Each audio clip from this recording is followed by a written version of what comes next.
Why do you love me? Why do you need me? Always and forever. We met in a chat room. Now oh yeah. love can fully bloom. Why is that dude so scary? He's getting down, confessing his love to technology. Yes, I love technology, but not as much as you see. But Did he make that beat himself? Technology, always Yeah, man. and forever. Our love.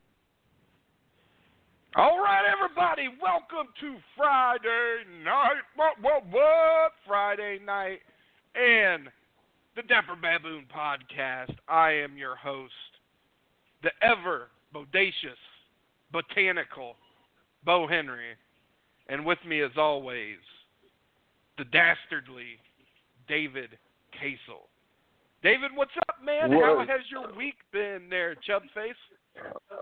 Oh man, it's been pretty exciting. We hired a new CSR at work.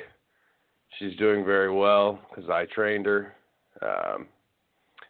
And now, just yesterday, my tooth broke in my head, and my face grew a basketball. Really? Yeah. So It. you look like Corky from Life Goes On. I look like Hey You Guys from the Goonies. Fuck yeah, dude. That's awesome. What was his name? No, Chunk's the fat guy. Chunk's the little fat kid.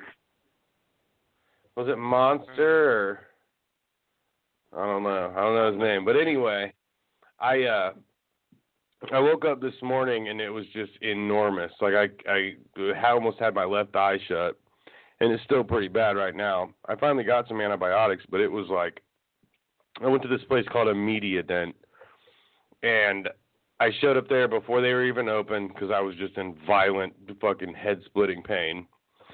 I was there right when the door opened. I walked in and they were like, you have an appointment? No. Look at my face. What do you mean? And she was like, well, that we have one doctor and 4 people. The earliest I can get you in is 1:10. And this was 9 o'clock in the morning. I was like, whatever. I need to get this fixed. I'm dying. Please. 1:10 is fine. So I went back home and I laid there and I just suffered for a few hours until 12:40. I set an alarm so I didn't miss it. I drove back up there, face just pounding in my face. But I get there and she's like, "Oh, we are so behind. It's going to be another 2 hours. If you want to wait, we really can't do anything for you. There's clearly a visible infection, and you're going to have to get antibiotics before we can do anything." And I was like, "That's why I'm here, to get antibiotics so it'll go down." I was like, "I don't want it pulled. I want a crown. I want it fixed." And they're like, "Well, we're going to have to do x-rays and things like that to determine if we can." And I was like, I just need something right now to make the swelling go down. It hurts really bad, and I need something. I need something to happen. She's like, "Well, we're not turning you away, but there is an urgent care up the street if you want to get some antibiotics from them and you don't want to wait." And I was just like, "Fine, that's cool." And I just left. 3 minutes up the road was the urgent care. So I go in, and the lobby's empty. There's no one in there. It smells like Subway, real heavy. And there's a tablet where the receptionist desk is, and it says, "Please sign in. We'll get to you." So I sign in and I sit there for 25 minutes, and nothing's happening. There's nobody in the waiting room. There's nobody coming in. And finally, I'm assuming is a nurse's aide or some sort of nurse or something, comes out with her husband and her kid, and she's like, "Oh, have a good day. I'm so glad you came and saw me. Love you." Mwah. Doesn't even make eye contact with me. I'm the only person in this waiting room. My face has a basketball on it. I'm suffering, and she just like just turns around and walks. I was like, "Excuse me," completely ignored me. I hear the door just close, and I sit there for another 15 minutes or so, and finally another person comes out, and they're like, "David, yeah, you can come back." So I went back, and this woman's writing my information down on this little piece of paper, like holding it in her hand and using her hand as the hard part to write against, like my weight and whatever other information that she was taking.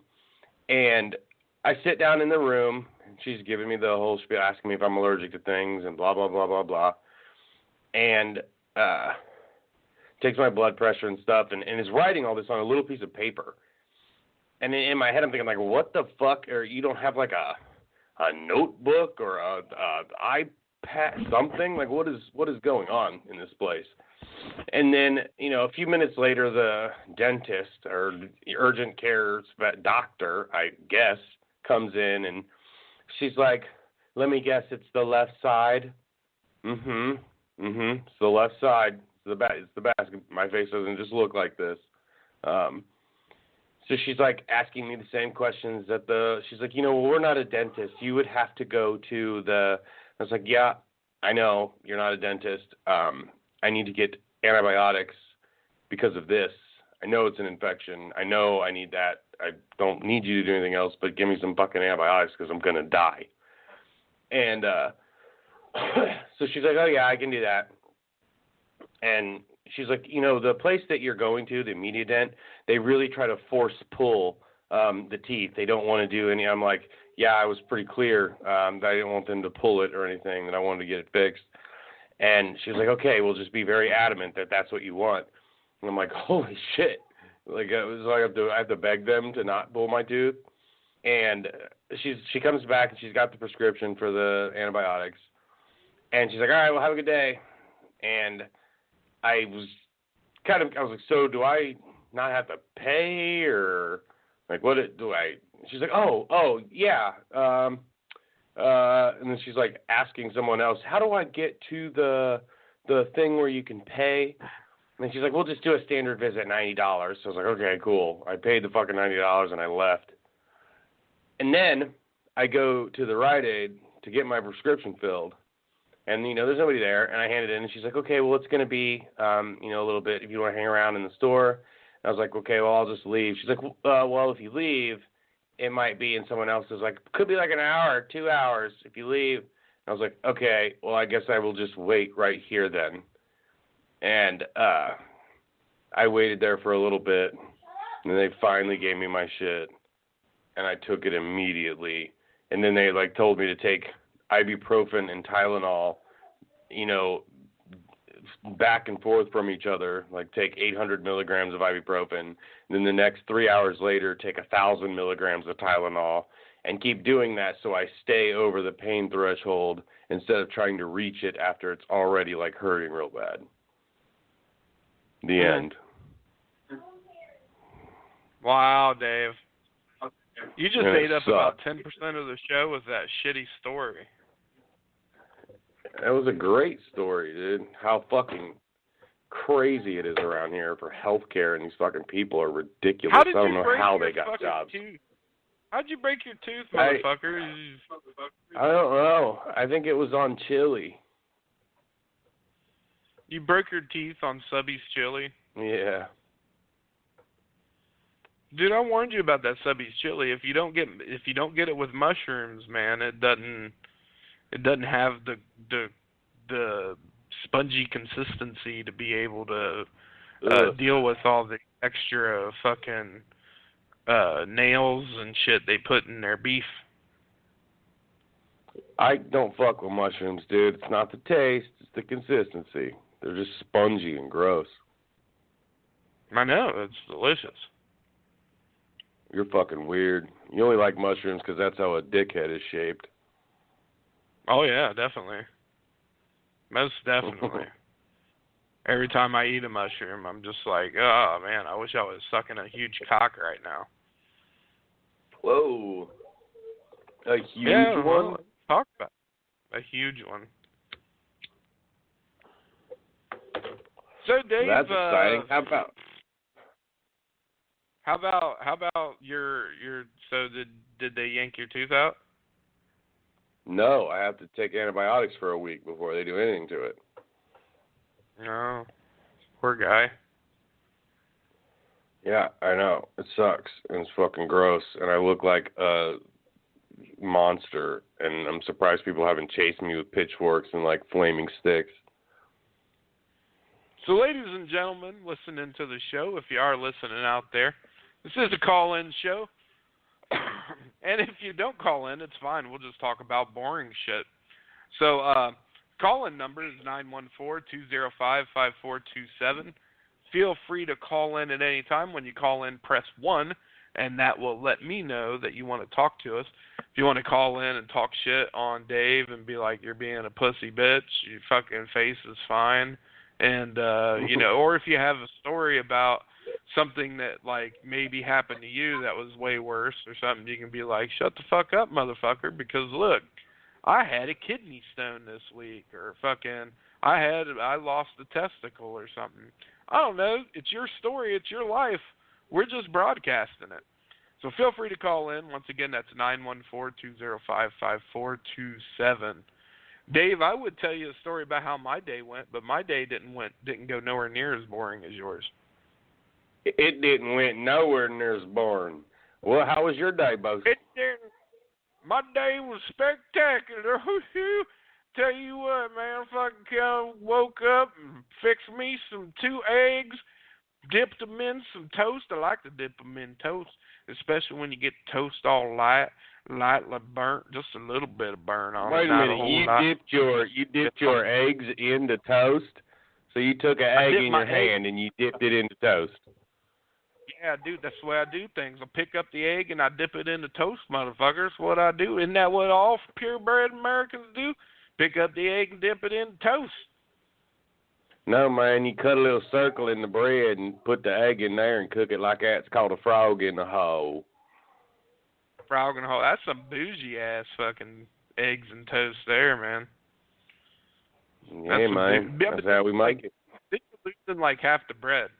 Now, the way I do it is I cook the eggs and then I smash them up all together, like with the yolk, like over medium. Smash them all up. It's called scrambled, man. No, not scrambled. No, I cook them over medium, right?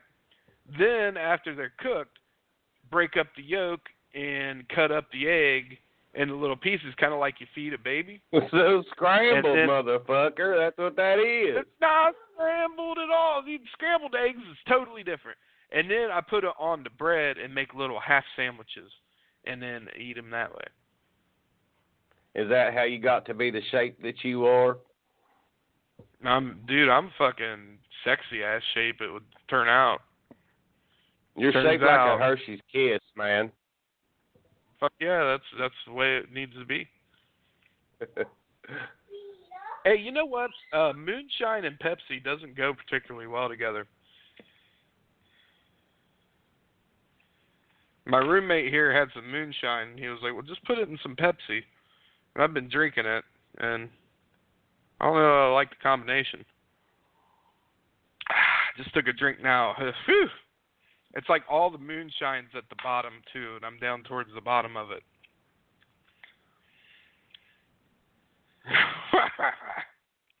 Yeah, anyways. You still there? Did you die? Dave died. Finally, ladies and gentlemen, finally I got rid of this motherfucker. Whew, thank God. He's been holding me hostage this whole time, ladies and gentlemen. I don't want to do the show with him at all. But, like, every week he bugs me. He's like, man, well, we going to do this podcast. And I'll be like, I've been trying to find another co-host. Like, for real. So, like, now that he's gone, like, if you want to call in and you want to be my new co-host, please do. Because I'm getting so sick and tired of this motherfucker. Every single week, it's some bullshit like, oh, I broke my tooth and I went to go do the thing. Or one week it's like, oh, man, I be fucking all these bitches, but, like, nobody loves me. Wah, wah, wah. Seriously, I can't take it anymore, ladies and gentlemen.